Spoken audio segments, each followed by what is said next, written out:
اعوذ باللہ من الشیطان الرجیم بسم اللہ الرحمن الرحیم وَلَقَدْ أَرْسَلْنَا نُوحًا إِلَىٰ قَوْمِهِ فَلَبِثَ فِيهِمْ أَلْفَ سَنَةٍ إِلَّا 50 عَامًا فَأَخَذَهُمُ الطُّوفَانُ وَهُمْ ظَالِمُونَ صدق اللہ العظیم۔ رب اشرح لي صدری ويسر لي امری واحلل عقدۃ من لسانی یفقہوا قولی۔ سورہ عنکبوت کے کل 7 رکوع ہیں۔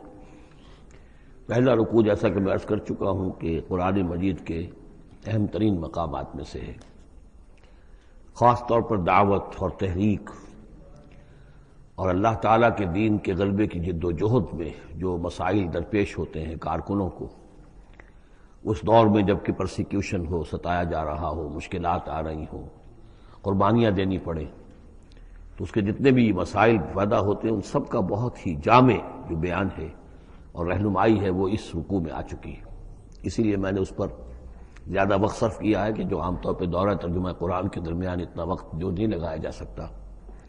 تو یہ نوٹ کر لیجئے کہ مطالعہ قرآن حکیم کے جس منتخب نصاب کا میں تذکرہ کرتا رہا ہوں چند دنوں سے، اس کا جو 5واں حصہ ہے اس کا پہلا سبق جو ہے وہ اسی سورہ عنکبوت کے پہلے رکوع پر مشتمل ہے، اور یہ اس حصے کا یوں سمجھیے کہ بمنزلہ فاتحہ ہے اس حصے کے لیے۔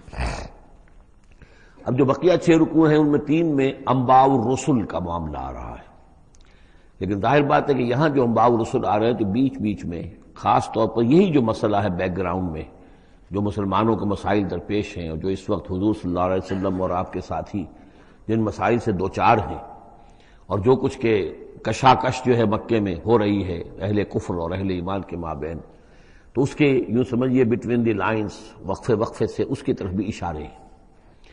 پھر جو بقیہ 3 رکوع رہ جائیں گے ان 3 رکوعوں میں 2 لڑیاں ہیں جو بٹی ہوئی ہیں۔ ایک لڑی میں خطاب ہے مشرکین عرب کی طرف، اور ایک لڑی میں جو اہل ایمان تھے، جو حضور صلی اللہ علیہ وسلم پر ایمان لائے تھے، جو ان مشکلات سے دوچار تھے، وہاں بھی پھر گن کر 10 ہدایات ان کو دی گئی ہیں۔ لیکن وہاں یہی ہے کہ وہ بٹی ہوئی ہونے کی وجہ سے لڑیاں وہ کٹا پھٹا معاملہ ہوگا، جیسے کہ سورہ بقرہ میں آپ کو بتا چکا ہوں یا سورہ نساء میں۔ وَلَقَدْ أَرْسَلْنَا نُوحًا إِلَىٰ قَوْمِهِ، اور ہم نے بھیجا تھا نوح کو اس کی قوم کی طرف، فَلَبِثَ فِيهِمْ أَلْفَ سَنَةٍ إِلَّا 50 عَامًا، تو رہا ان کے مابین وہ 1000 برس سے صرف 50 برس کم، 950 برس۔ حضرت نوح کا ذکر کتنی مرتبہ آ چکا ہے، لیکن یہ بات پہلے کبھی نہیں کہی گئی، یہاں کیوں کہی گئی کہ اے مسلمانوں تم ابھی پریشان ہو گئے ہو، ابھی عشق امتحان اور بھی ہیں۔ اور جیسے کہ سورہ انعام میں آیا تھا، اے نبی اگر آپ کو یہ جھٹلا رہے ہیں وَإِن يُكَذِّبُوكَ فَقَدْ كُذِّبَ رُسُلٌ مِّن قَبْلِكَ، تو آپ سے پہلے ہمارے رسول تھے، انہوں نے صبر کیا۔ ذرا یاد کیجئے کہ ہمارے بندے نوح نے صلی اللہ علیہ الصلوۃ والسلام 950 برس تک صبر کیا۔ تو اے مسلمانوں تم سوچو، تم ابھی سے گھبرا گئے ہو؟ یہ موج پریشاں خاطر کو پیغام لبے ساحل نے دیا ہے، دور وصال بحر کبھی تو موجوں میں گھبرا بھی گئی۔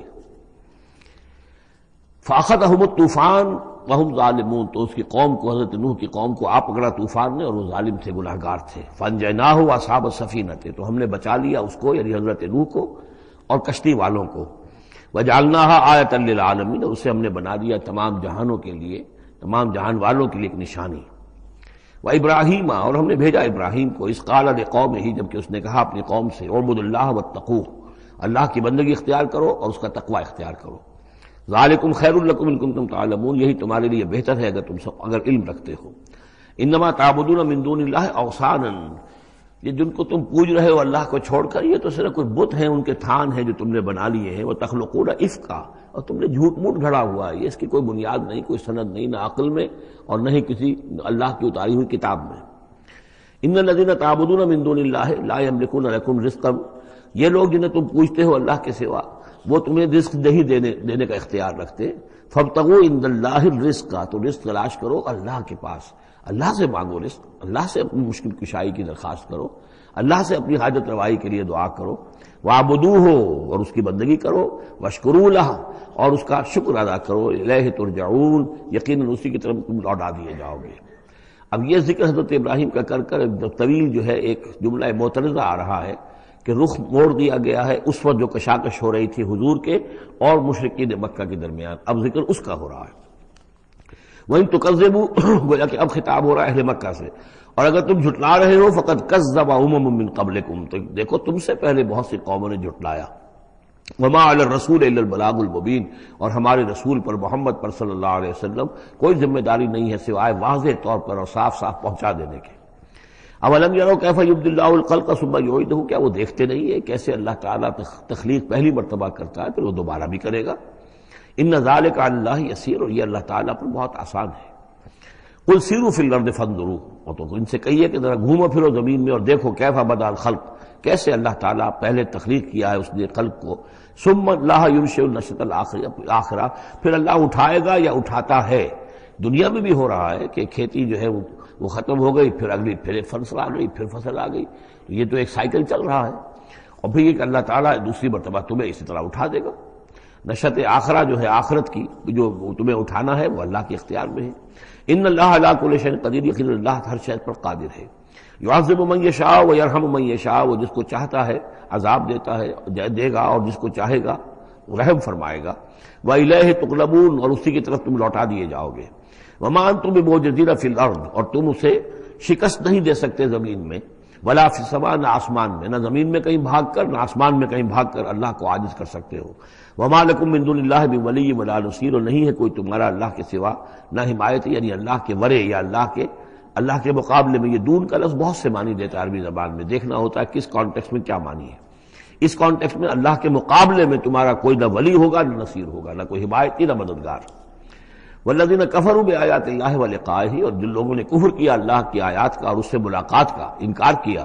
اولئک یئسوا من رحمتی، یہ وہ لوگ ہیں جو میری رحمت سے مایوس ہو چکے ہیں. واولئک لہم عذاب علیم، اور ان کے لیے تو دردناک عذاب ہے. یہاں یہ جملہ معترضہ ختم ہوا اور اب پھر حضرت ابراہیم کا تذکرہ آ رہا ہے. فما کان جواب قومہ، تو نہیں تھا کوئی جواب حضرت ابراہیم کی قوم کا، الا ان قالوا، سوائے اس کے کہ انہوں نے کہا اقتلوہ او حرقوہ، اس ابراہیم کو قتل کر دو یا اسے جلا دو. فانجاہ اللہ من النار، تو اللہ تعالیٰ نے انہیں نجات دی آگ سے.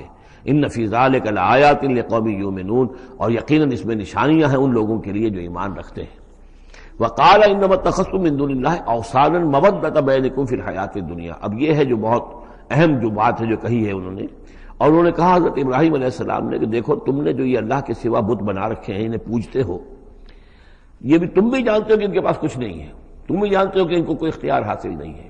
تم بھی اور واقع ہو چکے میرے متنبع کرنے کے نتیجے میں تم آگاہ ہو چکے ہو کہ یہ تمہاری حماقت ہے، لیکن تم کیوں چمٹے ہوئے ہو. مودۃ بینکم فی الحیاۃ الدنیا، دنیا کی زندگی میں تمہاری باہمی محبتیں جو ہے وہ چمٹا رہی ہیں. اب کیا کریں، ہماری قوم ہے، ہماری برادری ہے، ہمارا خاندان ہے، وہ سب یہی کر رہا ہے. میں اگر چھوڑ دوں گا تو میں آؤٹ کاسٹ ہو جاؤں گا، میں تو نکل جاؤں گا پھر برادری سے. اکیلا آدمی کیسا رہے. یہ چیزیں ہیں کہ جو انسان کو پھر جمع کر رکھتی ہیں. جیسے عصبیت کا ذکر آیا تھا پچھلی صورت میں کہ اب عصبیت نہیں ہونی چاہیے، اسی طریقے سے یہ عصبیت ہی نہیں بلکہ یہ کہ جتنے بھی رشتہ داریاں ہیں، دوستیاں ہیں، کاروبار ہیں، یہ معاملہ جو ہے کہ حق تم پر منکشف ہو چکا ہے. تم جان چکے ہو کہ یہ صرف کوئی شے نہیں ہے، یہ تم کر رہے تھے تمہارے آباء و اجداد نے جو رسمیں ڈالی ہوئی ہیں، اور تمہیں میں نے متنبع کر دیا ہے. تم نے اپنے جیوں میں جھانک کر دیکھ لیا ہے، اپنے گریبان میں جھانک کر دیکھ لیا ہے، اور تم پر یہ بات منکشف ہو چکی ہے کہ جو میں کہہ رہا ہوں وہ ٹھیک ہے.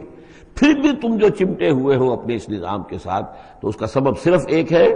وقال انما اتخذتم من دون اللہ اوثانا مودۃ بینکم فی الحیاۃ الدنیا، تمہاری باہمی محبتیں جو ہیں دنیا کی زندگی میں وہ تمہیں چمٹائے رہتی ہیں. یہی معاملہ ہے اس دنیا میں جب کوئی تحریک اٹھتی ہے اللہ کے دین کے کام کرنے کے لیے، اور بہت مخلص لوگ اس میں شامل ہوتے ہیں، محنت کرتے ہیں، کوشش کرتے ہیں. فرض کیجئے کسی شخص سے کوئی غلطی ہو گئی، کوئی غلط رخ مڑ گئی تحریک، اب وہ تحریک جو ہے وہ کافی عرصے کے بعد اس کے اثرات ظاہر ہوئے، اس کے نتائج جو ہے لوگوں کے سامنے آ رہے ہیں، محسوس بھی ہو جاتا ہے کہ یہ واقعتاً ہم کسی غلط راستے پر آ گئے ہیں. لیکن یہ کہ پھر وہ ایک عصبیت جماعتی ایسی پیدا ہو جاتی ہے کہ سب کچھ ماننے کے باوجود پھر اس جماعت کو چھوڑنے کو تیار نہیں ہوتے.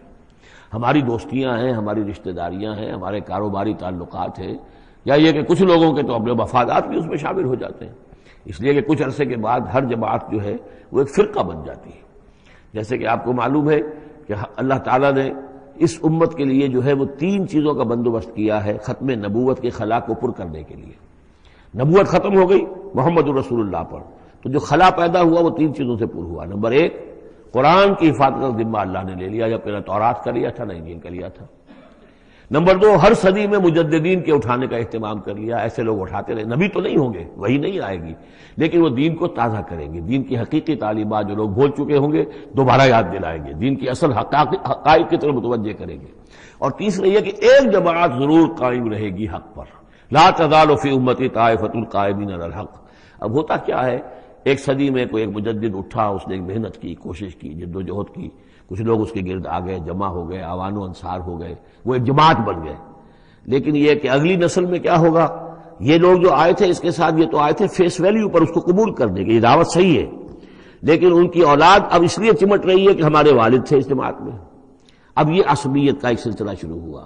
تیسری نسل میں آ کر پھر یہ ہو جاتا ہے، اتنے عرصے میں اس جماعت کا ایک حلقہ بن گیا، اس کے آپس کے دوستیاں ہیں، تعلقات ہیں، لین دین بھی ہے، رشتہ داریاں بھی ہو گئی ہیں، لہذا وہ ایک فرقے کی شکل اختیار کر لیتے ہیں۔ اب اس فرقے کے ساتھ چمٹ کر لوگ رہتے ہیں، لیکن پھر اللہ تعالیٰ کسی اور کو اٹھاتا ہے، اور پھر کوئی اللہ کا بندہ جو ہے اسی کام کو اثر نو شروع کرتا ہے۔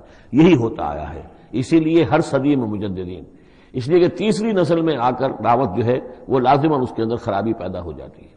اس لیے کہ حضور نے بھی فرمایا، خیر امتی قرنی ثم الذین یلونہم ثم الذین یلونہم، بہترین میری امت کا دور تو ہے میرا اپنا دور، پھر وہ جو میرے بعد ہیں، اور پھر وہ جو ان کے بعد ہیں۔ تو 3 نسلوں کو آپ نے خیر قرار دیا ہے۔ اس کے بعد ظاہر بات ہے زوال آیا ہے، ہمارے ہاں بھی آیا ہے۔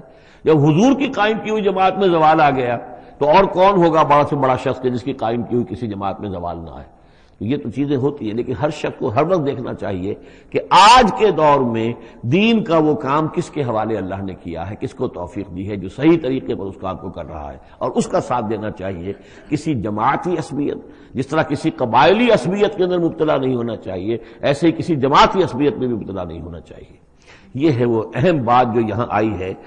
قال انما اتخذتم من دون الله اوثانا مودة بينكم في الحیاۃ الدنیا ثم یوم القیامة یکفر بعضکم بعضا ببعض، پھر قیامت کے تم ایک دوسرے کا انکار کرو گے، تم ابھی تو بڑی دوستیاں ہیں، بڑا گٹھ جوڑ ہے۔ وَيَلْعَنُ بَعْضُكُمْ بَعْضًا، تم میں سے بعض دوسروں کو لعنت کریں گے۔ وَمَأْوَاكُمُ النَّارُ، اور تم سب کا ٹھکانہ ہوگی آگ۔ وَمَا لَكُم مِّن نَّاصِرِينَ، اور نہیں ہوگا کوئی تمہارے لیے مدد کرنے والے۔ فآمن لہ لوط، تو حضرت لوط ایمان لے آئے حضرت ابراہیم پر، وہ ان کے بھتیجے تھے۔ وقال انی مہاجر الی ربی، اور حضرت ابراہیم نے کہا میں اپنے رب کی طرف ہجرت کر رہا ہوں۔ وہ اپنا ملک چھوڑ کر چلے آئے شام کی طرف۔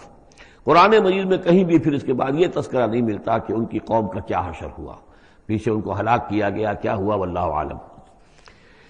انہ هو العزیز الحکیم، یقیناً اللہ تعالیٰ زبردست ہے، حکمت والا۔ ووہبنا لہ اسحاق و یعقوب، اور ہم نے اسے اسحاق جیسا بیٹا دیا، یعقوب جیسا پوتا دیا۔ وجعلنا فی ذریتہ النبوۃ والکتاب، اور پھر ہم نے اسی کی نسل میں، اسی کی اولاد میں نبوت اور کتاب رکھ دی۔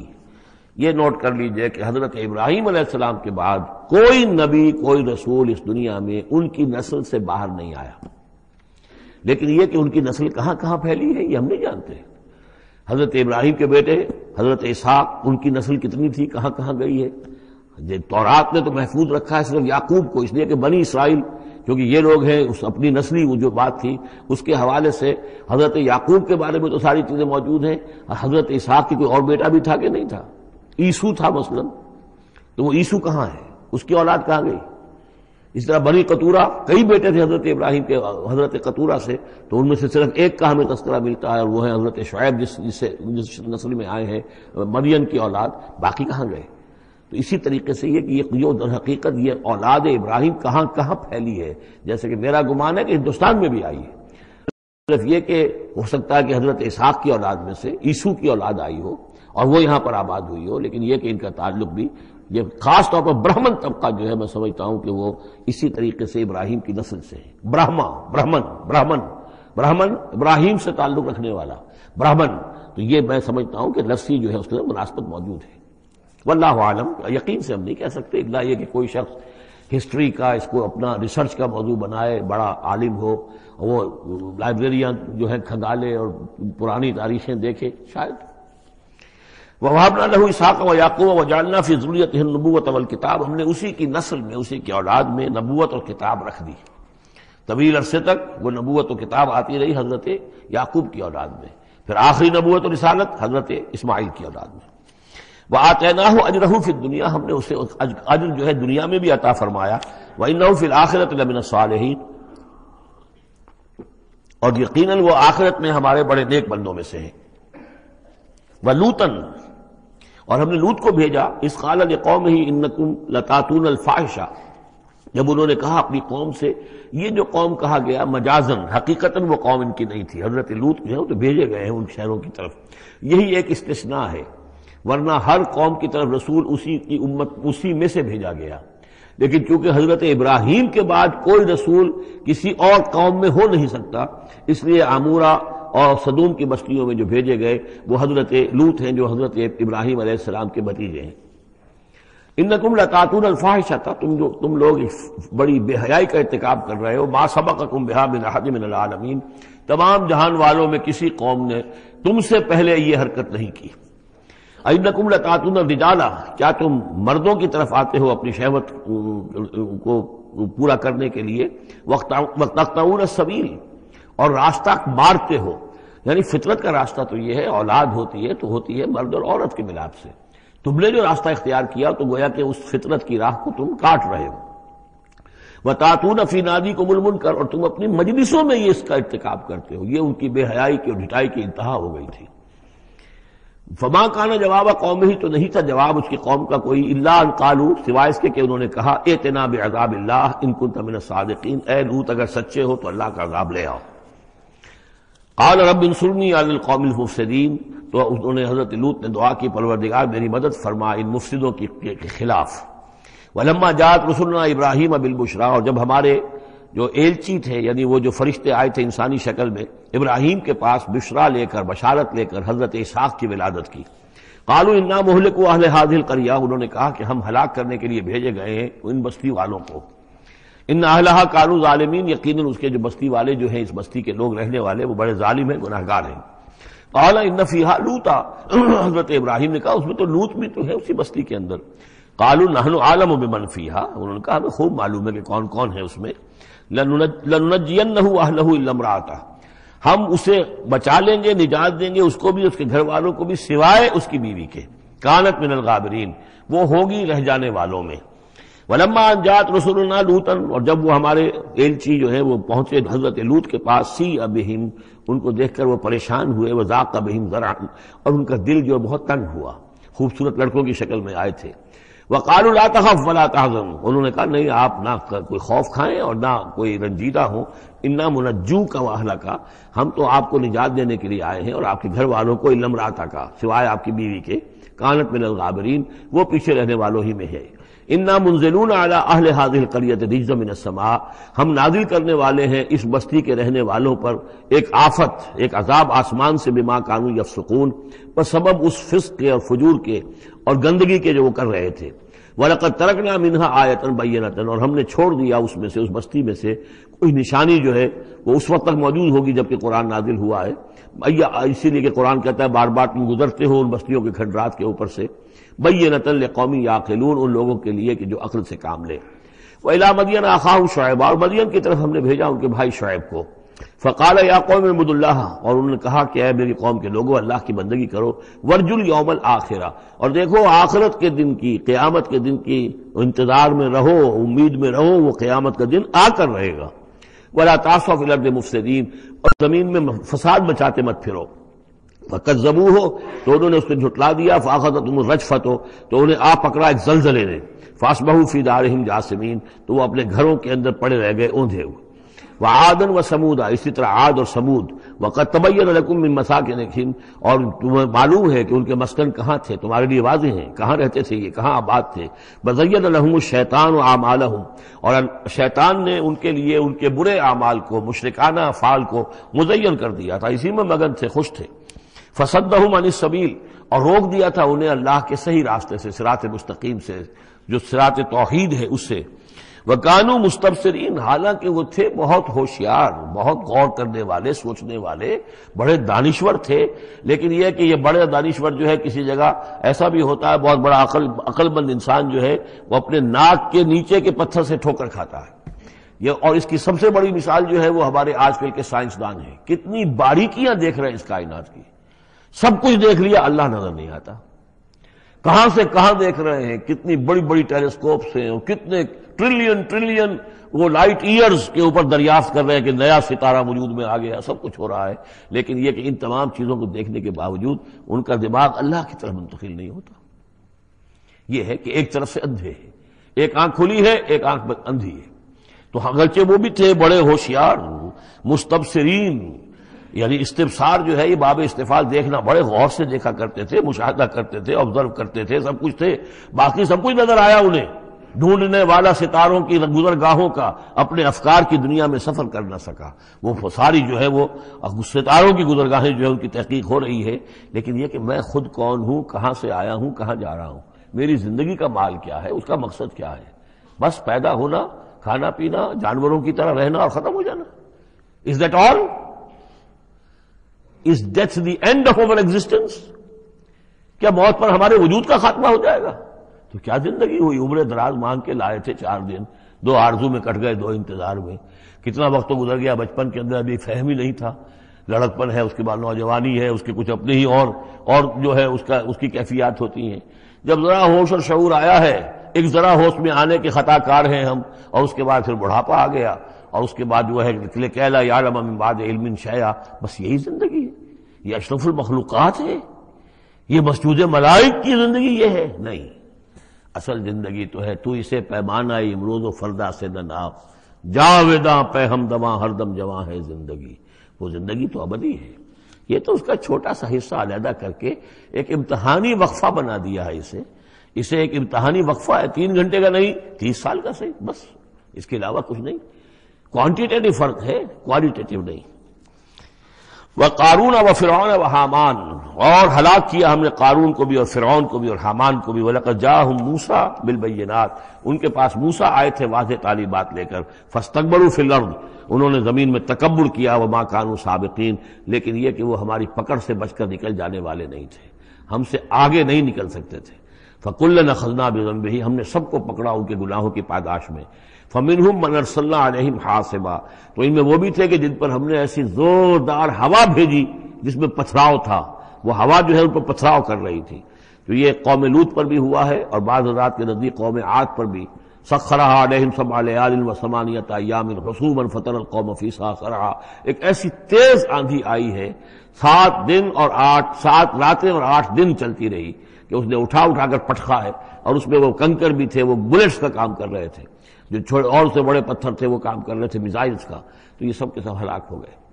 فمنهم من ارسلنا علیہ حاصبا ومنهم من اخذته الصیحہ، اور ان میں سے وہ بھی تھے کہ جن کو ایک چنگھاڑ نے آ پکڑا، یہ سمود اور اہل مدین تھے۔ ومنهم من خسفنا به الارض، ان میں وہ بھی تھے کہ جنہیں ہم نے زمین میں دھسا دیا، یہ قارون کا معاملہ ہے جو سورہ قصص میں آ چکا ہے۔ ومنهم من اغرقنا، اور وہ بھی تھے جنہیں ہم نے غرق کر دیا، اور غرق کرنے کے 2 طریقے ہوئے، ایک تو یہ کہ جو قوم آباد تھی، قوم نوح جہاں تھی وہی غرق کیا، وہی کا وہی، لیکن یہ کہ ایک یہ ہے کہ فرعون کو اور اس کے فوج کو اور لاؤ لشکر کو ان کے محل سے نکال کر، ان کے شہروں سے نکال کر لا کر اور دریا سمندر میں غرق کیا۔ وما كان الله ليظلمهم، لیکن اللہ تعالیٰ ان پر ظلم کرنے والا نہیں تھا، ولكن كانوا انفسهم يظلمون، بلکہ یہ تو وہ خود اپنے اوپر ظلم کر رہے تھے۔ مثل الذين اتخذوا من دون الله اولیاء كمثل العنكبوت، یہ بھی اس حصے کی ان 3 رکوعوں کی بڑی اہم آیت ہے، تمثیل ہے۔ مثال ان لوگوں کی کہ جنہوں نے اللہ کے سوا کسی کو اپنا حمایتی بنا رکھا ہے۔ یہ حمایتی غیر مرئی بھی ہو سکتے ہیں، جیسے یہ ہماری دیوی ہے، یہ دیوتا ہے، یہ اس کی کرپا چاہیے، اس کی نظر کرم ہو، یہ ہمارے جو اولیاء اللہ ہیں ذرا ان کی طرف سے اگر کچھ ہمیں فیض پہنچ جائے۔ اور یہ بھی ہوتا ہے دنیا میں بھی، مادی اعتبار سے بھی، اور یہ جو بھی کاز اینڈ ایفیکٹ کا سلسلہ اس کے تحت بھی، تو ہم آخر لوگوں کو اپنا دوست سمجھتے ہیں، یہ ہمارے حمایتی ہیں، یہ ہماری مدد کریں گے، لیکن واقعہ یہ ہے کہ سوائے ایک اللہ کی دوستی کے باقی ساری دوستیاں جو ہیں وہ مکڑی کے جالے جتنی بس مضبوط ہیں، اس سے زیادہ نہیں ہے۔ مثل الذین اتخذوا من دون اللہ اولیاء کمثل العنکبوت، جن لوگوں نے اللہ کو چھوڑ کر کسی اور کو اپنا پشت پناہ اور مددگار بنایا ہے، کسی اور پر توکل ہے، کسی اور پر سہارا ہے، امریکہ ہماری مدد کرے گا، وہ جو کچھ 71 میں ہوا وہ آپ کو معلوم ہے، وہ بیڑا اس کا جہاز بھی آ رہا تھا، لیکن یہ کہ کوئی مدد ہماری نہیں کی گئی، کوئی نہیں ہے، کوئی کسی کا سہارا بننے والا نہیں ہے۔ سہارا تو اگر کوئی ہے تو وہ اللہ ہے، لیکن اس کو تم نے چھوڑ دیا، اس کو سہارا نہیں بنایا۔ مثل الذین اتخذوا من دون اللہ اولیاء کمثل العنکبوت اتخذت بیتا، یہ مکڑی بھی تو ایک گھر بناتی ہے، جالا بناتی ہے، وَإِنَّ أَوْهَنَ الْبُيُوتِ لَبَيْتُ الْعَنكَبُوتِ، اور سب جانتے ہیں کہ تمام گھروں میں سب سے زیادہ کمزور گھر وہ اس مکڑی کا گھر ہے۔ لَوْ كَانُوا يَعْلَمُونَ، کاش کہ انہیں معلوم ہوتا۔ ان اللہ یعلم ما یدعون من دونہ من شیء، اللہ خوب جانتا ہے کہ جس کو یہ پکار رہے ہیں اللہ کے سوا کوئی شے ہے ہی نہیں۔ وَهُوَ الْعَزِيزُ الْحَكِيمُ، اور وہ زبردست ہے حکمت والا۔ وَتِلْكَ الْأَمْثَالُ نَضْرِبُهَا لِلنَّاسِ وَمَا يَعْقِلُهَا إِلَّا الْعَالِمُونَ، اور یہ مثالیں ہیں کہ جو ہم لوگوں کے لیے بیان کرتے ہیں لیکن نہیں سمجھتے ان سے مگر وہی لوگ کہ جو علم رکھنے والے ہیں۔ خلق اللہ السماوات والارض، اللہ تعالیٰ نے آسمان اور زمین تخلیق فرمائے بالحق، حق کے ساتھ۔ ان فی ذلک آیۃ للمؤمنین، یقیناً اس میں نشانی ہے اہل ایمان کے لیے۔ اب یہ جو بقیہ 3 رکوع ہیں 21ویں پارے میں آ رہے ہیں، یہ جیسا کہ میں نے عرض کیا اس میں 2 لڑیاں ہیں بٹی ہوئی۔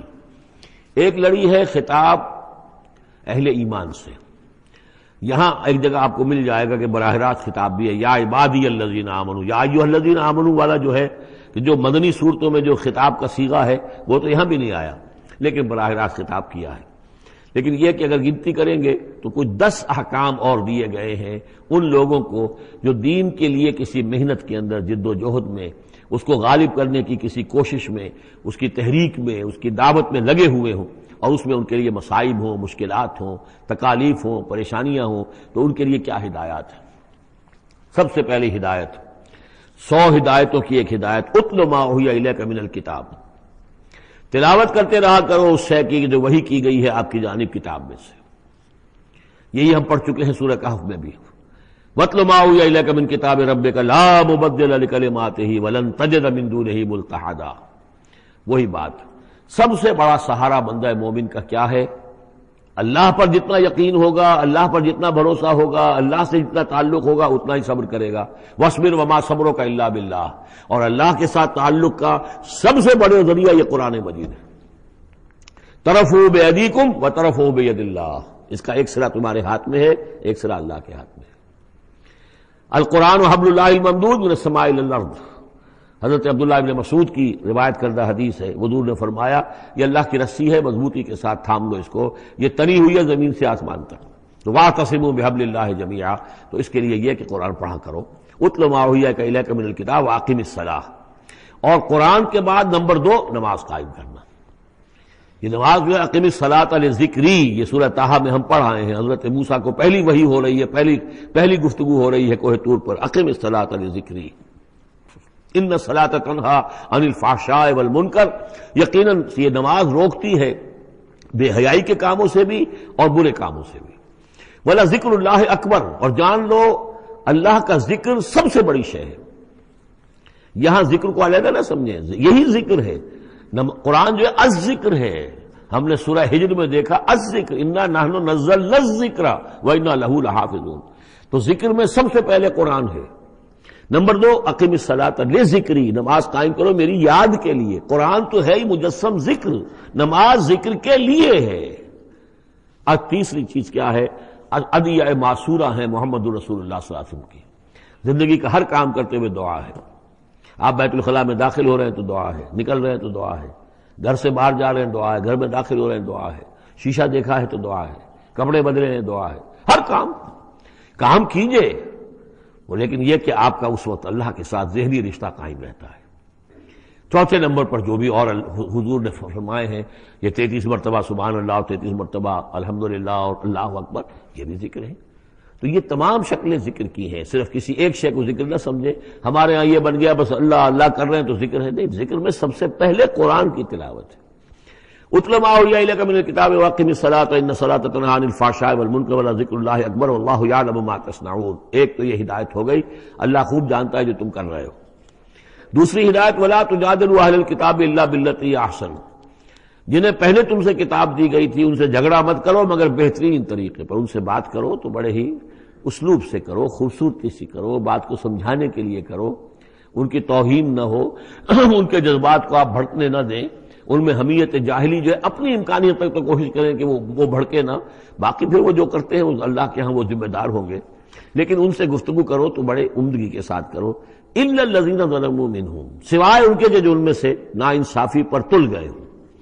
اب یہ استثناء جو دو معنی میں ہے، ایک تو یہ ہے کہ اس کا مطلب یہ کہ ان سے مجادلہ کرو ہی نہ، اور دوسرے یہ کہ اگر ان کے ساتھ کسی وقت کوئی سختی بھی کرنی پڑے، کوئی سخت جملہ بھی کہنا پڑے تو اجازت ہوگی، جہاں معلوم ہو جائے کہ یہ ہٹ درمی کے اوپر جو ہے آ گیا ہے تو وہاں اس دونوں کا امکان پیدا ہو جائے گا۔ وقولوا، لیکن تمہیں ان سے کہنا کیا ہے یہ بھی سمجھ لو، تاکہ اب اس کو یہ سمجھیے کہ یہ ہمیں مسلمانوں میں جب کام کرنا ہے، مسلمان سو گئے ہیں، بھول گئے اپنے سبق کو، انہیں یاد دلانا ہے تو اسی انداز میں انہیں یاد دلانا ہے۔ قولوا آمنا بالذی انزل الینا وانزل الیکم، ان سے کہو بھائی ہم تو ایمان رکھتے ہیں اس پر بھی جو تمہاری طرف نازل کیا گیا اور اس پر بھی جو آپ کی طرف نازل کیا گیا۔ وَإِلَٰهُنَا وَإِلَٰهُكُمْ وَاحِدٌ، اور یہ تو نہیں ہے کہ ہمارا خدا کوئی اور ہے تمہارا خدا کوئی اور ہے، ہمارا الہ اور تمہارا الہ ایک ہی تو ہے۔ وَنَحْنُ لَهُ مُسْلِمُونَ، اور ہم تو اسی کے سامنے فرما بردارانہ اپنا سر جھکا چکے ہیں۔ وَكَذَلِكَ أَنزَلْنَا إِلَيْكَ الْكِتَابَ، اے نبی اسی طرح ہم نے آپ کی جانب یہ کتاب نازل کی ہے۔ فَالَّذِينَ آتَيْنَاهُمُ الْكِتَابَ يُؤْمِنُونَ بِهِ، تو وہ لوگ جنہیں ہم نے کتاب دی ہے، یہود اور نصارہ، ان میں بھی وہ لوگ ہیں جو اس پر ایمان لائیں گے یا جو ایمان لا رہے ہیں، جیسا کہ ہم پڑھ چکے ہیں کہ وہ آئے تھے کچھ لوگ جو حبشہ سے ایک وفد کی شکل میں، اور مکے والوں نے انہیں ستایا بھی، استہزاء بھی کیا، لیکن وہ لوگ وہ تھے جو پہلے حضرت عیسیٰ پر ایمان رکھتے تھے، عیسائی تھے، اور اب محمد پر بھی ایمان رکھتے ہیں، تو اللہ تعالیٰ نے ان کو دوہرا اجر دیا، مرتين۔ وَمِنْ هَؤُلَاءِ مَن يُؤْمِنُ بِهِ، اور ان میں سے یعنی مشرکین مکہ میں سے بھی بہت سے لوگ ہیں جو ایمان لائے ہیں اور ابھی لا رہے ہیں یا لائیں گے۔ وَمَا يَجْحَدُ بِآيَاتِنَا إِلَّا الْكَافِرُونَ، اور ہماری آیات کا انکار تو نہیں کرتے سوائے وہی کہ جو ناشکرے ہیں اور جو کفر کر اڑ گئے ہوں۔ اب ایک اور دیکھیے دلیل، اب یہ حصہ جو ہے یہ دوسری ڈوری آ گئی کہ جس میں روح سخن جو ہے مشرکین کے ساتھ رد و قضا والی بات ہے۔ وَمَا كُنْتَ تَتْلُو مِن قَبْلِهِ مِن كِتَابٍ، ارے نبی آپ تو اس سے پہلے، اس قرآن کے آپ پر نازل ہونے سے پہلے آپ کوئی کتاب پڑھتے ہی نہیں تھے، آپ دنیاوی اعتبار سے پڑھے ہوئے آدمی ہیں ہی نہیں، آپ نے تعلیم حاصل کی نہیں، لکھنا پڑھنا سیکھا نہیں۔ وَلَا تَخُطُّهُ بِيَمِينِكَ، نہ ہی آپ اپنے داہنے ہاتھ سے کچھ لکھتے تھے، کوئی کتاب لکھتے تھے، نہ پڑھتے تھے نہ لکھتے تھے۔ اِذًا لَارْتَابَ الْمُبْطِلُونَ، تو اس شکل میں تو ان کو جو اس کو باطل قرار دے رہے ہیں یہ لوگ جو جھوٹے کہہ رہے ہیں محمد کو، اس شکل میں تو پھر ان کے پاس کوئی کا کوئی شک کرنے کی گنجائش ہو جاتی کہ یہ بڑا لکھنے پڑھنے والے آدمی تھے، مشق کرتے کرتے بہت اچھی چیزیں بھی لکھنے لگے ہیں، اب ان کی زبان جو ہے مچ گئی ہے، قلم جو ہے وہ مچ گیا ہے، لہذا اب قرآن جیسی شے بھی تصنیف کر لی انہوں نے۔ اگر پہلے سے یہ عمل ہوتا، لیکن تم تو جانتے ہو کہ ہمارے اس نبی محمد نے صلی اللہ علیہ وسلم انہوں نے تو کبھی لکھنا پڑھنا سیکھا ہی نہیں۔ وَمَا كُنْتَ تَتْلُو مِن قَبْلِهِ مِن كِتَابٍ، اے نبی آپ تو نہیں پڑھا کرتے تھے اس کتاب سے پہلے کوئی کتاب۔ وَلَا تَخُطُّهُ بِيَمِينِكَ، اور نہ آپ اسے اپنے داہنے ہاتھ سے لکھتے تھے۔ اِذًا لَارْتَابَ الْمُبْطِلُونَ، تب تو ان لوگوں کو شک کرنے کی گنجائش پیدا ہو جاتی۔ بل هُوَ آیات بینات فی صدور الذین اوتوا العلم، بلکہ یہ تو آیات بینات ہیں، بڑی روشن ان لوگوں کے سینوں میں جنہیں علم دیا گیا ہے، وہ جانتے ہیں سابقہ جو کتابوں والے ہیں۔ وَمَا يَجْحَدُ بِآیاتِنَا إِلَّا الظَّالِمُونَ، اور ہماری آیات کا انکار نہیں کرتے مگر وہی جو ظالم ہیں۔ وَقَالُوا لَوْلَا أُنزِلَ عَلَيْهِ آیَاتٌ مِّن رَّبِّهِ، اور وہ کہتے ہیں کہ کیوں نہیں نازل کی جاتی ان کے اوپر کوئی نشانیاں ان کے رب کی طرف، وہی باتیں جو مستقل طور پر چلی آ رہی ہیں۔ قُلْ إِنَّمَا الْآيَاتُ مِنْ اللَّهِ، نبی کہہ دیجئے نشانیوں کا اختیار کل کا کل اللہ کے ہاتھ میں ہے۔ وَإِنَّمَا أَنَا نَذِيرٌ مُّبِينٌ، اور میں تو صرف واضح طور پر خبردار کر دینے والا ہوں۔ أَوَلَمْ يَكْفِهِمْ أَنَّا أَنزَلْنَا عَلَيْكَ الْكِتَابَ يُتْلَىٰ عَلَيْهِمْ، کیا ان لوگوں کے لیے یہ نشانی کافی نہیں ہے کہ اے محمد ہم نے آپ پر یہ کتاب نازل کر دی ہے جو ان کو پڑھ کر سنائی جا رہی ہے؟ کیا یہ قرآن معجزہ نہیں ہے؟ کتنی مرتبہ ان کو چیلنج کیا گیا اس قرآن جیسی ایک صورت ہی بنا لاؤ، 10 صورتیں بنا لاؤ، کیا یہ معجزہ نہیں ہے؟ کیا یہ عاجز نہیں آ چکے ہیں؟ اولم یکفہم، تو کیا یہ نشانی ان کے لیے کافی نہیں؟ اگر تو حق کا طالب ہو، ہدایت کا طالب ہو تو یہ نشانی بھی کافی ہے۔ اولم یکفہم انا انزلنا علیک الکتاب یتلی علیہم ان فی ذلک لرحمۃ وذکری لقوم یؤمنون، یقیناً اس میں رحمت ہے اور یاد دہانی ہے، تذکیر ہے ان لوگوں کے لیے کہ جو مانتے ہیں۔ قل کفی باللہ بینی و بین شہیدا بینکم شہیدا، کہہ دیجئے میرے اور تمہارے درمیان اللہ کافی ہے بطور گواہ، وہ جانتا ہے کہ اس نے مجھے رسول بنایا ہے، وہ جانتا ہے کہ قرآن اس نے مجھ پر نازل کیا ہے۔ یعلم ما فی السماوات والارض، وہ جانتا ہے جو کچھ کے آسمانوں میں ہے اور زمین میں ہے۔ والذین آمنوا بالباطل، اور وہ لوگ جو باطل پر ایمان رکھتے ہیں، وکفروا باللہ، اور اللہ کا کفر کرتے ہیں، اولئک هم الخاسرون، یقیناً وہی لوگ ہوں گے جو خسارے پانے والے ہیں۔ ویستعجلونک بالعذاب، یہ جلدی مچا رہے ہیں کہ لے آؤ عذاب۔ ولولا اجل مسمى، اور اگر پہلے سے ایک وقت معین طے نہ ہو چکا ہوتا، لجاءہم العذاب، تو پھر ان پر عذاب آ چکا ہوتا، ولیاتینہم بغتۃ، اور وہ ان پر آئے گا تو اچانک آئے گا، وہم لا یشعرون، اور انہیں پتہ بھی نہیں ہوگا۔ یستعجلونک بالعذاب، یہ نبی پھر دوبارہ یہ الفاظ آئے، نوٹ کیجئے، بہت لطیف بات ہے، یہ عذاب کی جلدی مچا رہے ہیں، وَإِنَّ جَهَنَّمَ مُحِيطَةٌ بِالْكَافِرِينَ، حالانکہ جہنم ان کا احاطہ کر چکی ہے۔ یہ ایسے ہی ہے کہ جیسے کسی شہر کے باہر دشمن آ چکا ہو اور اس نے محاصرہ کر لیا ہو، شہر والوں کو پتہ ہی نہ ہو، تو اس طریقے سے وہ چونکہ غیر مرئی ہے جہنم، نظر نہیں آ رہی، ورنہ حقیقت میں تو جہنم ان کا احاطہ کر چکی ہے۔ یوم یغشاہم العذاب، جس دن کے عذاب ان کو آ کر ڈھانپ لے گا، ان پر چھا جائے گا، من فوقہم ومن تحت ارجلہم، ان کے اوپر سے بھی اور ان کے نیچے سے بھی، ان کے قدموں کے نیچے سے بھی، ویقول ذوقوا ما کنتم تعملون، اور پھر کہا جائے گا چکھو اپنے کرتوتوں کا مزہ۔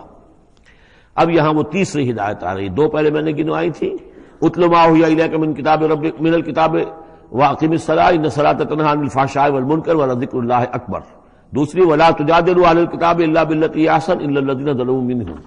اب دیکھیے تیسری، یا عبادی الذین آمنوا ان ارضی واسعۃ فایایا فاعبدون، اے میرے وہ بندو جو ایمان لائے ہو۔ پورے مکی قرآن میں یہ آیت ہے براہ راست خطاب، یا آئے گی آگے چل کر یا عبادی الذین اسرفوا علی انفسہم، بس یا ایھا الذین آمنوا، یہ مکی مدنی دور کی اصطلاح ہے۔ یا عبادی الذین آمنوا، بڑا اس میں جو ہے نا بڑی عنایت ہے، شفقت ہے، اے میرے وہ بندو جو مجھ پر ایمان لائے ہو، ان ارضی واسعۃ، میری زمین بڑی کشادہ ہے۔ کیا معنی ہے؟ اگر مکے میں تم پر تمہارا قافیہ تنگ کر دیا گیا ہے، اگر مکے میں زندگی تمہارے لیے محال کر دی گئی ہے توحید پر رہتے ہوئے، چھوڑ دو اس مکے کو۔ یہ ہجرت کا اشارہ ہے، در حقیقت ہجرت حبشہ جو ہے یہ اس کی طرف رہنمائی ہے اس آیت کے اندر، کہ چلے جاؤ، اگر یہاں برداشت سے باہر ہو رہا ہے، تمہارے لیے ناقابل برداشت اگر ہو رہا ہے یہاں کا معاملہ، اور نہیں مزید تو ہندر پاتے، تو اس ملک کو چھوڑ، اس جگہ کو چھوڑ دو۔ یا عبادی الذین آمنوا ان ارضی واسعۃ، میری زمین بڑی کشادہ ہے، فایایا فاعبدون، پس صرف میری ہی بندگی کرو۔ چوتھی ہدایت، کل نفس ذائقۃ الموت، دیکھو موت تو آنی ہی آنی ہے، آج آ جائے کل آ جائے، آج نہ آئے کل آ جائے گی۔ آخر عمار اور یاسر کو ابو جہل نے اگر فرض کرو کہ ذبح کر دیا ہے، تو فرض کیجئے کہ چند دن اور جیتے تو موت تو پھر بھی آنی تھی نا۔ تو کل نفس ذائقۃ الموت، اگر یہ بات ذہن میں رہے کہ موت تو آنی ہی آنی ہے، آج نہیں تو کل، تو پھر بھی انسان جو ہے اس کے اندر ہمت بنی رہے گی کہ میں خام کا اپنی زندگی بچانے کے لیے حق کو چھوڑوں اور باطل سے ساز باز کروں، اس سے مصالحت کروں۔ ثم الینا ترجعون، اور پھر تم ہماری طرف لوٹا دیے جاؤ گے۔ پانچویں بات، والذین آمنوا وعملوا الصالحات لنبوئنہم من الجنۃ غرفا، ہمارے اس وعدے پر پختہ یقین رکھو کہ جو ایمان لائیں گے اور نیک عمل کریں گے، ہم لازماً ان کو جگہ دیں گے اس جنت کے بالا خانوں میں، جو سورہ فرقان کے آخری رکوع میں آیا تھا، اولئک یجزون الغرفۃ بما صبروا، انہیں غرفہ بالا خانہ ملے گا۔ تو من الجنت غرفاً، جروں کے بالا خانے ملیں گے جنت کے، تجری من تحت الانہار خالدین فیہا، جس کے نیچے ندیاں بہتی ہوں گی، اس میں وہ ہمیشہ ہمیش رہیں گے۔ نعم اجر العاملین، کیا ہی اچھا ہوگا عمل کرنے والوں کا اجر۔ چھٹی بات، الذین صبروا وعلی ربہم یتوکلون، وہ لوگ کہ جو صبر کریں اور اپنے رب پر توکل کریں۔ صبر کرو اور توکل کرو، دو ہی چیزیں ہیں، جو آئے جھیلو، صبر کرو، برداشت کرو، اور جو کچھ کرنا ہے اس میں توکل اللہ پر ہو، اپنی ذات پر نہیں، اپنی طاقت پر نہیں، اپنی صلاحیت پر نہیں، اپنی ذہانت پر نہیں، اپنی فطانت پر نہیں، اپنی لیاقت پر نہیں، سارا توکل اللہ، نہ مادی اسباب و وسائل پر۔ اگلی ہدایت اور آ رہی ہے، وَكَأَيٍّ مِّن دَابَّةٍ لَّا تَحْمِلُ رِزْقَهَا، یہ بھی نہ سمجھو کہ تمہارا رزق جو ہے کسی کے قبضے میں ہے وہ روک دے گا، اور تمہیں کیا کھاؤ گے کیا پیو گے۔ وَكَأَيٍّ مِّن دَابَّةٍ، تم دیکھتے نہیں کتنے حیوانات ہیں زمین میں، لَا تَحْمِلُ رِزْقَهَا، کیا وہ اپنا رزق اٹھائے پھرتے ہیں؟ بڑا پیارے الفاظ ہیں انجیل میں، متی کی انجیل میں حضرت مسیح علیہ السلام کا جو پہاڑی کا واعظ ہے، اس میں انہوں نے اپنے شاگردوں سے خطاب کر کے کہا، کیوں فکر کرتے ہو کہ کیا کھاؤ گے کیا پیو گے؟ جنگل کی چڑیوں کو نہیں دیکھتے؟ نہ وہ کاشت کرتی ہیں، نہ ہل چلاتی ہیں، نہ بیج بوتی ہیں، نہ فصل کاٹ کر کہیں رکھتی ہیں، نہ کھتے بھرتی ہیں، پھر بھی میں تم سے کہتا ہوں کہ وہ خالی پیٹ صبح گھر سے نکلتی ہیں، شام کو آسودہ ہو کر آ جاتی ہیں۔ تو جو رب تمہارا، جو رب ان کو چڑیوں کو کھلا رہا ہے، وہ تمہیں نہیں کھلائے گا؟ اور کیوں فکر کرتے ہو کہ کیا پہنو گے، لباس کہاں سے ملے گا؟ جنگل کی سوسن کو نہیں دیکھتے کہ جتنا خوبصورت لباس اس کو اللہ نے دیکھ رکھا ہے؟ یہ جو بھی پودے ہیں اور جو پھول ہیں ان کے، تو سلیمان بھی اپنی ساری شان و شوکت کے باوجود ویسا ملبس نہ تھا، ویسا خوبصورت لباس تو سلیمان کو بھی میسر نہیں تھا جو اللہ نے ان پھولوں کو دے رکھا ہے۔ تو غور کرو، جو وہ زمین کی اس گھاس پھوس کو، ان پودوں کو اس قدر حسین لباس دے رہا ہے، عمدہ لباس دے رہا ہے، جو ابھی ہے اور کل نہیں ہوں گے، یا یہ کہ کاٹ کر اور وہ چولہوں میں جلا دی جائے گی گھاس، تو کیا وہ تمہیں نہیں پہنائے گا؟ لیکن تم یقین نہیں کرتے۔ توکل اور ایمان، یہ دونوں چیزیں ساتھ ساتھ جائیں گی۔ جتنا اللہ پر ایمان ہے اتنا ہی توکل ہوگا، جتنا ایمان کمزور ہے توکل بھی نہیں ہو سکے گا۔ تو الذین صبروا علی ربہم یتوکلون وکأی من دابۃ لا تحمل رزقہا، یہ سارے جو ہیں چوپائے اپنا رزق لیے نہیں پھرتے، اللہ یرزقھا وایاکم، اللہ انہیں بھی رزق دیتا ہے، تمہیں بھی دے گا، وہو السمیع العلیم، اور یقیناً وہ سب کچھ سننے والا، جاننے والا ہے۔ ایسا نہیں کہ اسے معلوم نہ ہو کہ میرا بندہ بھوکا ہے، میرا وفادار، میرا سپاہی، میرے دین کے لیے کام کرنے والا، اسے یہ معلوم نہ ہو کہ اس کو احتیاج ہے، اس کی کوئی ضرورت ہے۔ وہ نہ معلوم کس کے دل میں ڈالے گا کہ جو اس کے لیے ذریعہ بنا دے گا اس کو، اور اس کی ضرورت پوری ہو جائے گی۔ اب اس کے بعد وہ دوسری کڑی آ گئی کہ جس میں پھر اب وہ مشرکین مکہ سے وَلَئِن سَأَلْتَهُم مَّن خَلَقَ السَّمَاوَاتِ وَالْأَرْضَ وَسَخَّرَ الشَّمْسَ وَالْقَمَرَ، اگر ان سے آپ پوچھیں گے کس نے پیدا کیا آسمان اور زمین اور کس نے مسخر کیا سورج اور چاند کو، لَيَقُولُنَّ اللَّهُ، وہ کہیں گے اللہ نے۔ فَأَنَّىٰ يُؤْفَكُونَ، پھر کہاں سے یہ لوٹا دیے جاتے ہیں۔ اللہ یبسط الرزق لمن یشاء من عبادہ ویقدر لہ، یہ اللہ ہی ہے کہ جو اپنے بندوں میں سے جس کے لیے چاہتا ہے رزق کو کشادہ کر دیتا ہے، اور جس کے لیے چاہتا ہے ماپ تول کر دیتا ہے، کم کر دیتا ہے۔ ان اللہ بکل شیء علیم، یقیناً اللہ تعالیٰ ہر چیز کا علم رکھتا ہے۔ وَلَئِن سَأَلْتَهُم مَّن نَّزَّلَ مِنَ السَّمَاءِ مَاءً فَأَحْيَا بِهِ الْأَرْضَ مِن بَعْدِ مَوْتِهَا، اور اگر آپ ان سے پوچھیں گے کس نے برسایا آسمان سے پانی اور زندہ کیا زمین کو اس کے مردہ ہو جانے کے بعد، لَيَقُولُنَّ اللَّهُ، وہ کہیں گے فوراً اللہ نے کیا۔ قُلِ الْحَمْدُ لِلَّهِ، کہو پھر کل حمد کل شکر بھی اللہ ہی کے لیے ہے، بل اکثرہم لا یعقلون، لیکن یہ لوگ، ان کی اکثریت عقل سے کام نہیں لیتی۔ اب اگلی اور ہدایت آ رہی اہل ایمان کے لیے، وما هذه الحیاۃ الدنیا الا لہو ولعب وان الدار الآخرۃ لہی الحیوان لو کانوا یعلمون۔ دیکھو مسلمانوں، یہ دنیا کی زندگی تو کھیل کود کے سوا کچھ نہیں، کھیل ہے، کچھ جی کا بہلا لینا ہے، یہ ڈرامہ ہے جو ہو رہا ہے۔ یہاں بادشاہ ہوتا ہے کچھ عرصے کے لیے، بادشاہ جیسے ڈرامے میں بادشاہ ہوتا ہے، لیکن جب مرے گا تو کیا وہ بادشاہت کہاں رہ جائے گی؟ ایسے ہی ڈرامے سے نکل آئے گا، لباس اتار دے گا تو ایک ایکٹر کا ایکٹر ہے، چاہے وہ فقیر تھا پہلے اس ڈرامے کے اندر، اور دوسرا ایکٹر جو ہے بادشاہ تھا، باہر نکل کر 3 گھنٹے کے بعد دونوں کے دونوں ایک جیسے ہیں، اور وہ نہ وہ بادشاہ ہے نہ وہ فقیر ہے۔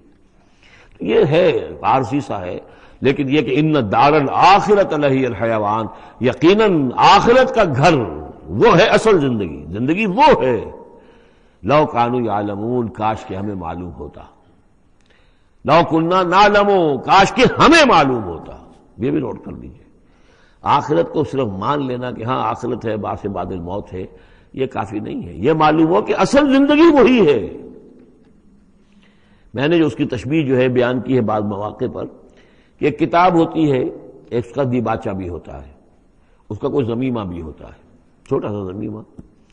ہمارا جو تصور ہے وہ یہ کہ اصل کتاب زندگی تو یہ دنیا کی زندگی ہے، ہاں ایک ضمیمہ اب لگا ہوا ہے آخرت کا، اس کی اہمیت ہمارے نزدیک اتنی ہے۔ ضمیمہ ہے بس، دنیا کی زندگی اصل زندگی ہے۔ ہونا کیا چاہیے کہ یہ دنیا کی زندگی تو دیباچہ ہے، اصل کتاب جو ہے وہ آخرت کی زندگی ہے۔ یہ ریشو پروپورشن کم سے کم، حالانکہ ویسے تو فائنائٹ اور انفائنائٹ کے درمیان کو ریشو پروپورشن ہو ہی نہیں سکتی، ایک لامحدود زندگی اور ایک محدود زندگی، کیا اس میں ریشو پروپورشن ہوگی؟ لیکن یہ کہ پھر بھی اگر کوئی کرنی ہے تو دیباچہ اور کتاب زندگی اصل موت کے بعد کھلے گی، یہ دیباچہ ہے، یہ مقدمہ ہے۔ ہم نے کیا سمجھا ہے اصل زندگی، کتاب زندگی یہ ہے، ہاں ایک ضمیمہ بھی اس کے ساتھ ہے جس کا نام آخرت ہے۔ فَإِذَا رَكِبُوا فِي الْفُلْكِ، پھر انہی مشرکین سے پھر خطاب ہو رہا ہے، اور یہ مضمون کئی بار آ چکا ہے۔ جب یہ سوار ہوتے ہیں کشتی میں، دعوا اللہ مخلصین لہ الدین، تو پھر یہ اللہ ہی کو پکارتے ہیں اس کے لیے اپنی اطاعت کو خالص کرتے ہوئے۔ فلما نجاؤہم الی البر، اور جب اللہ تعالیٰ انہیں نجات دے دیتا ہے خشکی کی طرف، اذا ہم یشرکون، تو پھر یہ شرک کرنا شروع کر دیتے ہیں۔ لیکفروا بما آتیناہم، تاکہ یہ ناشکری کریں اور کفر کریں ہماری دی ہوئی نعمتوں کے، وَلَا يَتَمَتَّعُوا، اور تاکہ بس مزے اڑا لیں۔ فَسَوْفَ يَعْلَمُونَ، پھر یہ جان لیں گے۔ الہاکم التکاثر حتی زرتم المقابر کلا سوف تعلمون ثم کلا سوف تعلمون. اصل حقیقت اس وقت کھلے گی. اولم یروا انا جعلنا حرما آمنا، یہ پھر اہل ایمان سے کہا جا رہا ہے کیا یہ دیکھتے نہیں کہ ہم نے حرم کو ان کے لیے امن کی جگہ بنا دیا ہے. وَيُتَخَطَّفُ النَّاسُ مِنْ حَوْلِهِمْ، اور لوگ جو ہے اچک لیے جاتے ہیں ان کے ارد گرد سے. باقی عرب کے اندر تو امن و امان تھا ہی نہیں. أَفَبِالْبَاطِلِ يُؤْمِنُونَ وَبِنِعْمَةِ اللَّهِ يَكْفُرُونَ، تو کیا یہ باطل پر ایمان رکھتے ہیں اور اللہ کی نعمت کا یہ کفران کر رہے ہیں. وَمَنْ أَظْلَمُ مِمَّنِ افْتَرَىٰ عَلَى اللَّهِ كَذِبًا أَوْ كَذَّبَ بِالْحَقِّ لَمَّا جَاءَهُ، اس شخص سے بڑا ظالم اور کون ہوگا جس نے کوئی چیز گھڑ کر اللہ کی طرف منسوب کر دی، اور اسی طرح وہ شخص کہ جس نے اللہ کی طرف سے آئے ہوئے حق کی تکذیب کر دی جبکہ اس کے پاس آیا. یہ دونوں ہم بدن جرم ہیں. یعنی اگر میں جھوٹ موٹ قرآن جو ہے خود تصنیف کر کے اللہ کی طرف منسوب کر رہا ہوں تو مجھ سے بڑا ظالم اور گناہ گار کوئی نہیں. لیکن یہ بھی سوچ لو اگر واقعتاً یہ اللہ کا کلام ہے جو میں تمہارے سامنے پیش کر رہا ہوں اور تم اس کی تکذیب کر رہے ہو تو تم سے بڑا ظالم کوئی نہیں. الیس فی جہنم مثوی للکافرین، تو کیا جہنم ہی میں ٹھکانہ نہیں ہے ان کافروں کا. اور آخری آیت جو ہے پھر اسی سیغے میں لنہدین والذین جاہدوا فینا، اہل ایمان کی دلجوئی کے لیے گھبراؤ نہیں، پریشان نہ ہو. والذین جاہدوا فینا لنہدینہم سبلنا، وہ لوگ کہ جو ہماری راہ میں جہاد کریں، محنت کریں، کوشش کریں، جد و جہد کریں، قربانیاں دیں، اثار کریں، انہیں مطمئن رہنا چاہیے. ہمارا پختہ وعدہ ہے، مؤکد وعدہ ہے، ہم لازماً ان کی رہنمائی کریں گے اپنے راستوں کی طرف. لَنَهْدِيَنَّهُمْ سُبُلَنَا وَإِنَّ اللَّهَ لَمَعَ الْمُحْسِنِينَ، اور یقیناً اللہ تعالیٰ ساتھ ہے اہل احسان کے، جو اللہ تعالیٰ کے پر ایمان اور یقین اس درجے کا رکھتے ہوں اور اس کے لیے تن من دھن لگانے کے لیے تیار ہوں تو اللہ ان کے ساتھ ہے. یعنی اللہ کی نصرت ساتھ ہے، اللہ کی مدد ساتھ ہے، اللہ کی تائید ساتھ ہے. سورۃ الروم، بسم اللہ الرحمن الرحیم. الف لام میم، غلبت الروم فی ادنی الارض وهم من بعد غلبهم سیغلبون فی بضع سنین للہ الامر من قبل ومن بعد ویومئذ یفرح المؤمنون بنصر اللہ ینصر من یشاء وهو العزیز الرحیم. وعد اللہ لا یخلف اللہ وعدہ ولکن اکثر الناس لا یعلمون. یہ سورہ روم جو ہے اس میں آغاز میں جو مضمون آیا ہے وہ اس اعتبار سے بہت اہم ہے کہ ایک تاریخی پس منظر بھی ہے اس کا، اور ایک بہت بڑی پیشن گوئی تھی کہ جو ان آیات میں کی گئی تھی کہ جو پھر صحیح ایگزیکٹلی جیسے کہ پیشن گوئی اللہ نے کی تھی ان آیات میں وہ پوری ہوئی. یہ آپ ذہن میں رکھیے کہ بہت طویل عرصے تک، کئی 100 برس تک تاریخ کے اندر، جب یہ ایرانی امپائر بنی ہے کہ خسرو سے سائرس سے کے زمانے سے 2500 سال پہلے جو بادشاہ تھا ذوالقرنین، تو ایک بڑی سلطنت یہ تھی اور دوسری بڑی سلطنت جو تھی وہ سلطنت روما تھی. سلطنت روما کا سب سے بڑا حصہ تو خیر روم جو یورپ کے اندر تھا، لیکن یہ ترکی کا پورا علاقہ اور مغربی میڈیٹرینین کے ساتھ ساتھ جو ساحل ہے یہ ان کے پاس ہوتا تھا. ان دو حکومتوں میں جیسے سی سو ہوتا ہے، جھولا جھول رہی تھی تاریخ. کبھی ایرانیوں میں کوئی زوردار طاقتور بادشاہ اٹھا باصلاحیت، اس نے حملہ کیا اور رومیوں کو دھکیل دیا وہ یورپ کے اندر اور ایشیا خالی کرا لیا. کبھی رومیوں میں کوئی زبردست طاقتور کوئی بادشاہ اٹھا جو کہ جس کے اندر صلاحیت تھی، وہ آ کر ایرانیوں کو دھکیلتا ہوا پیچھے لے جاتا تھا. تو اس طریقے سے یہ سی سو جو ہے یہ کئی 100 برس تک جاری رہا. حضور کی بعثت کے زمانے میں ایسا معاملہ ہوا ہے کہ سن 614 میں، 602 سے لے کر 614 تک، اور حضور کی ولادت ہوئی 571 میں، یعنی جب حضور کی عمر 31 برس تھی اس سے لے کر اور 45 برس کی عمر تک ایک مسلسل جنگ چلی ہے ان دونوں کے مابین، روم اور ایران کی. لیکن سن 614 میں ایک بڑی زبردست شکست دی. کیخسرو پرویز، کیخسرو ثانی وہ اپنے آپ کو کہتا تھا. پہلا کیخسرو تو تھا ذوالقرنین اور ثانی میں ہوں. اب بہرحال یہ ایک بڑا باصلاحیت حکمران تھا. اس نے شکست دی ہے رومیوں کو بہت بری طرح. شام میں، اب یہ چونکہ رومی عیسائی ہو چکے تھے، سن 300 عیسوی میں یہ عیسائی ہو چکے تھے. یروشلم ان کا مقدس مقام تھا لیکن نام رکھا ہوا تھا ایلیا. سن 70 میں جو یروشلم کو انہوں نے برباد کیا تھا تو اس کے بعد ہیڈریان ایک رومن امپرر تھا جس نے کہ دوبارہ آباد کیا یروشلم کو، اور لیکن اس کا نام بدل دیا. اب یروشلم نہیں تھا یہ، اس کا نام تھا ایلیا. ایلیا میں ان کی وہ صلیب بھی تھی جو ان کے عقیدے کے مطابق حضرت مسیح علیہ السلام کو جس پر صلیب دی گئی تھی، ان کا مقدس مقام تھے یہ. ان سب سے بھی ان کو کھدیڑ دیا، تقریباً ترکی سے بھی نکال دیا، استنبول جو ہے قسطنطنیہ، اس پر بھی اندیشہ ہوا کہ شاید ایرانی حملہ کر دیں گے۔ اس حد تک رومیوں کا حال پتلا ہو گیا۔ اب ہو یہ رہا تھا کہ جو عرب میں مکے میں ادھر حضور کی دعوت ہے، شروع ہو چکی ہے، 5 برس ہو گئے حضور کو دعوت دیتے ہوئے، یا یہ کہ 15 برس ہونے کو آئے ہیں، لیکن ہوتا یہ تھا کہ یہ مشرکین مکہ یہ سمجھتے تھے کہ ایرانی تو ہمارے بھائی ہیں، وہ مشرک ہے، آتش پرست ہیں، اور یہ نصرانی جو ہیں، یہ عیسائی جو ہیں، یہ مسلمانوں کے قریب تر ہیں، اس لیے کہ یہ عیسیٰ کو ماننے والے، موسیٰ کو ماننے والے، تو یہ لوگ جو ہے ان سے قریب ہیں۔ تو وہ بغلے میں جا رہے تھے کہ مسلمانوں، تمہارے جو ساتھی ہیں یا تم جیسے جو لوگ ہیں، تمہارے قریب کے لوگ پٹ رہے ہیں، دیکھو ہمارے ساتھی جو ہیں وہ بڑے فتح مند ہو رہے ہیں، وہ آگ کے پوجنے والے، وہ مشرک جو نہ موسیٰ کو مانتے ہیں، نہ عیسیٰ کو مانتے ہیں، نہ تورات کو مانتے ہیں، نہ انجیل کو مانتے ہیں، انہوں نے تمہارے ان ساتھیوں کو کس طریقے سے کھدیڑ دیا ہے، شکست دی ہے۔ تو اس پر مسلمانوں کو صدمہ ہوا۔ اس پر یہ آیات نازل ہوئی کہ اگرچہ اس وقت فی الواقع صورت کی بن گئی ہے، لیکن چند ہی سالوں کے اندر یہ صورت بدل جائے گی، اور یہ کہ رومیوں کو غلبہ حاصل ہو جائے گا، یہ پیشن گوئی کی گئی۔ اس پر پھر حضرت ابوبکر صدیق نے کسی کافر مشرک سے ایک شرط بھی مان لی کہ اگر یہ قرآن کی پیشن گوئی درست ثابت ہوئی تو تم مجھے 100 اونٹ دو گے، اور اگر غلط ثابت ہوئی تو پھر میں تمہیں 100 اونٹ دوں گا۔ لیکن حضور انہوں نے کیے تھے شاید 3-4 سال کی یہ عہد کیا تھا، حضور نے کہا نہیں، بضع کا لفظ آ رہا ہے اس میں کہ چند سالوں کے اندر، بضع کا لفظ جو ہے وہ 9 تک اطلاق ہوتا ہے، تو 9 سال کو رکھو، اور شرط جو ہے دوبارہ اپنی اس 9 سال کے حوالے سے اونٹوں کی تعداد بھی بڑھا دی گئی، لیکن یہ کہ پھر شرط کی مدت 9 سال ہو گئی۔ لیکن 9 سال کے 9ویں سال ہی وہ جو ہے وہ جو پیشن گوئی قرآن کی تھی وہ صحیح ثابت ہوئی۔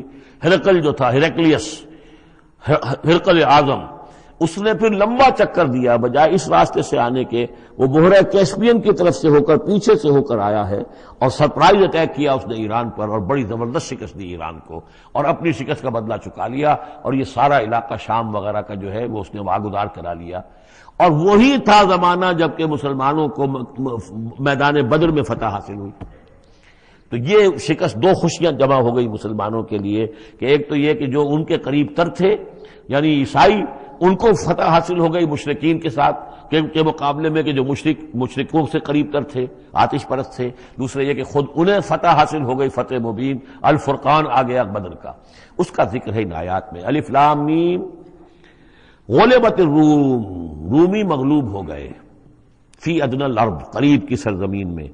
وہ جغرافیہ تو آپ کو دکھایا تھا نقشہ، جزیرہ نمائے عرب، اور اس کے اوپر ایک طرف شام ہے، ایک طرف عراق ہے، اور ادھر عراق کے ساتھ ایران ہے، تو قریب جزیرہ نمائے عرب سے قریب ترین ممالک ہیں۔ فی ادنی الارض، قریب کے ملک میں رومی غالب آ گئے، لیکن وہم من بعد غلبہم سیغلبون، وہ اپنی اس مغلوبیت کے بعد ان قریب دوبارہ غالب آئیں گے، فی بضع سنین، چند سالوں میں۔ اور یہ بضع کا لفظ جو ہے یہ 9 تک پر اس کا اطلاق ہوتا ہے، 10 سے کم 9۔ تو حضور نے اسی لیے کہا کہ 9 سال، چونکہ تم شرط مان رہے، اور شرط اس وقت تک شرط لگانا حرام قرار نہیں دیا گیا تھا، ابھی نہ جوئے کی حرمت آئی ہے، نہ شراب کی حرمت آئی ہے، اس لیے اس میں آپ کو تعجب نہ کریں کہ حضرت ابوبکر نے شرط لگائی۔ تو فرمایا الف لام میم، غلبت الروم فی ادنی الارض وهم من بعد غلبہم سیغلبون فی بضع سنین، للہ الامر من قبل ومن بعد، اللہ ہی کا اختیار تھا، اللہ ہی کے ہاتھ میں تھا سارا معاملہ، پہلے بھی اور بعد میں بھی۔ وَيَوْمَئِذٍ يَفْرَحُ الْمُؤْمِنُونَ، اس روز اہل ایمان خوشیاں منائیں گے۔ ایک خوشی تو اس کی ہوگی کہ عیسائیوں کو فتح ہو گئی آتش پرستوں پر، اور بے نصر اللہ ہے، اللہ کی مدد بھی آئے گی ان کے پاس، یعنی غزوہ بدر کا لفظ نہیں آیا، لیکن اہل ایمان کو جو ہے اس وقت فرحت ہو گئی بے نصر اللہ، اللہ کی مدد سے۔ ینصر من یشاء، وہ مدد کرتا ہے جس کی چاہتا ہے، وہو العزیز الرحیم، اور وہ زبردست ہے، رحم فرمانے والا۔ وعد اللہ، یہ اللہ کا وعدہ ہے، یہ ہو کر رہے گا۔ لا یخلف اللہ وعدہ، اور اللہ تعالیٰ اپنے وعدے کے خلاف نہیں کرتا، ولکن اکثر الناس لا یعلمون، لیکن اکثر لوگ علم نہیں رکھتے۔ یہ ہیں وہ 6 آیات کہ جو اس موقع پر نازل ہوئی ہیں، اور اس کو سمجھ لیجئے کہ یہ تقریباً 614 عیسوی، جبکہ حضور صلی اللہ علیہ وسلم کو دعوت دیتے ہوئے تقریباً 5 برس ہو گئے تھے۔ 610 میں 5واں برس تھا، 610 میں آپ پر وحی شروع ہوئی ہے، اور پھر 9 برس کے بعد وہ غزوہ بدر بھی ہوا اور ان کو بھی فتح حاصل ہو گئی۔ یعلمون ظاہرا من الحیات الدنیا، یہ لوگ جو ہیں، اب یہ باقی تو جو مدنی صورت، مکی صورت ہے سورہ روم، اور یہ بہت مشابہ ہے سورہ نحل کے، اللہ تعالیٰ کی نعمتوں کے حوالے سے، اللہ تعالیٰ تو تذکیر میں آلاء اللہ کے حوالے سے اس کا مضمون وہی ہے بنیادی۔ یعلمون ظاہرا من الحیات الدنیا، یہ لوگ دنیا کی زندگی کو بھی صرف ظاہر کو جانتے ہیں، وہم عن الآخرۃ ہم غافلون، اور آخرت سے یہ بالکل ہی غافل ہیں۔ یعنی دنیا کی زندگی کی حقیقت یہ ہے کہ یہ مزرعۃ الآخرہ ہے، دنیا کی زندگی کی بھی اصل حقیقت یہ ہے کہ یہ کھیتی ہے جس میں بونا ہے آخرت میں کاٹنے کے لیے۔ وہ یہ بھول گئے کہ یہ آخرت کی کھیتی ہے، باقی جو ظاہر ہے اس کا کھاؤ پیو عیش کرو، بس یہی ان کے سامنے رہ گیا ہے، اور آخرت ان کے ذہنوں سے بالکل اوجھل ہو گئی ہے۔ اولم یتفکروا فی انفسہم، کیا یہ اپنی ذات میں غور نہیں کرتے؟ وان ما خلق اللہ السماوات والارض وما بینہما الا بالحق، نہیں پیدا کیا اللہ نے آسمانوں کو اور زمین کو، جو کچھ بھی ان دونوں کے مابین ہے، مگر حق کے ساتھ، واجل مسمى، اور ایک وقت معین تک کے لیے۔ یہ دائمی نہیں ہے، ہمیشہ رہنے والی نہیں ہے، اور یہ ایسے ہی کار عبث نہیں ہے۔ ربنا ما خلقت ھذا باطلا سبحانک فقنا عذاب النار وَإِنَّ كَثِيرًا مِّنَ النَّاسِ بِلِقَاءِ رَبِّهِمْ لَكَافِرُونَ، اور یقیناً بہت سے لوگ جو ہیں اپنے رب سے ملاقات کا انکار کرتے ہیں۔ اولم یسیروا فی الارض فینظروا کیف کان عاقبۃ الذین من قبلہم، تو کیا یہ لوگ زمین میں گھومے پھرے نہیں ہیں کہ وہ دیکھتے کہ کیا انجام ہوا ان کا جو ان سے پہلے تھے۔ کانوا اشد منہم قوتاً، وہ کہیں زیادہ تھے شدید ان کے مقابلے میں قوت میں، وَأَثَارُوا الْأَرْضَ وَعَمَرُوهَا، اور انہوں نے زمین کو کاشت کیا اور اس کو آباد کیا، اکثر مما عمروها، اس سے کہیں زیادہ جتنا کہ انہوں نے آباد کیا ہے۔ وجاءتهم رسلهم بالبينات، اور ان کے پاس بھی آئے تھے ان کے رسول کھلی نشانیاں لے کر اور واضح تعلیمات لے کر۔ فما كان الله ليظلمهم، تو اللہ تعالیٰ ان پر ظلم کرنے والا نہیں تھا، ولكن كانوا انفسهم يظلمون، بلکہ انہوں نے خود اپنی جانوں پر آپ ہی ظلم کیا۔ ثم كان عاقبة الذين اساءوا السوء، پھر اس کے بعد جن لوگوں نے برے کام کیے، بری روش اختیار کی، تو ان کا پھر انجام بھی برا ہوا۔ ان کذبوا بآیات اللہ، انہوں نے اللہ تعالیٰ کی آیات کو جھٹلایا، وکانوا بہا یستہزئون، اور وہ اس کا ٹھٹھا کرتے رہے۔ اللہ یبدأ الخلق ثم یعیدہ، اللہ تعالیٰ پہلی مرتبہ پیدا کرتا ہے، ثم یعیدہ، یعیدہ بار بار آیا ہے، اس کا ترجمہ کہیں میں حال میں کر رہا ہوں اور کہیں مستقبل میں۔ فعل مضارع جو عربی زبان میں وہ دونوں کو کور کرتا ہے۔ اللہ تعالیٰ کیسے پیدا کرتا ہے؟ پہلی مرتبہ، اور پھر دوبارہ پیدا کرتا ہے، یعنی فصل ہے ایک ہوئی ہے، پھر اس کے بعد دوسری ہوئی ہے، تیسری ہوئی ہے، اور یہ بھی ہے کہ دوبارہ پیدا کرے گا، یعنی آخرت میں۔ ثم الیہ ترجعون، پھر تمہیں اسی کی طرف لوٹ جانا ہے۔ ویوم تقوم الساعة یبلس المجرمون، جس روز قیامت قائم ہو جائے گی، مجرم اس روز جو ہیں بالکل مایوس ہو کر رہ جائیں گے۔ ولم یکن لہم من شرکائہم شفاع، اور نہیں ہوں گے ان کے شریکوں میں سے کوئی بھی ان کے لیے شفاعت کرنے والے۔ وَكَانُوا بِشُرَكَائِهِمْ كَافِرِينَ، اور خود یہ بھی اس روز پھر اپنے ان شرکاء کا کفر کریں گے جب دیکھیں گے کہ وہ ہمارا کوئی مدد کرنے کو تیار نہیں۔ وَيَوْمَ تَقُومُ السَّاعَةُ يَوْمَئِذٍ يَتَفَرَّقُونَ، جس روز قیامت قائم ہوگی اس روز یہ تقسیم ہو جائیں گے، پولرائزیشن ہو جائے گی، علیحدہ علیحدہ ہو جائیں گے۔ کیا ہوگی پولرائزیشن؟ فَأَمَّا الَّذِينَ آمَنُوا وَعَمِلُوا الصَّالِحَاتِ فَهُمْ فِي رَوْضَةٍ يُحْبَرُونَ، تو وہ لوگ جو ایمان لائے تھے اور جنہوں نے نیک عمل کیے تھے وہ ہوں گے باغ میں، اور وہاں ان کی آو بھگت ہو رہی ہوگی، تواضع ہو رہی ہوگی۔ وَأَمَّا الَّذِينَ كَفَرُوا وَكَذَّبُوا بِآيَاتِنَا وَلِقَاءِ الْآخِرَةِ، اور وہ لوگ جنہوں نے کفر کیا تھا اور ہماری آیات کو جھٹلایا تھا اور آخرت کی ملاقات کا انکار کیا تھا، فَأُولَٰئِكَ فِي الْعَذَابِ مُحْضَرُونَ، تو وہ عذاب میں حاضر کر دیے جائیں گے، پکڑے ہوئے گرفتار کر کے عذاب میں لا کر حاضر کر دیے جائیں گے۔ فَسُبْحَانَ اللَّهِ حِينَ تُمْسُونَ وَحِينَ تُصْبِحُونَ، یہ اسی انداز میں دیکھیے سورہ نحل میں یہ آیت آئی تھی، بس اور انعام میں بھی۔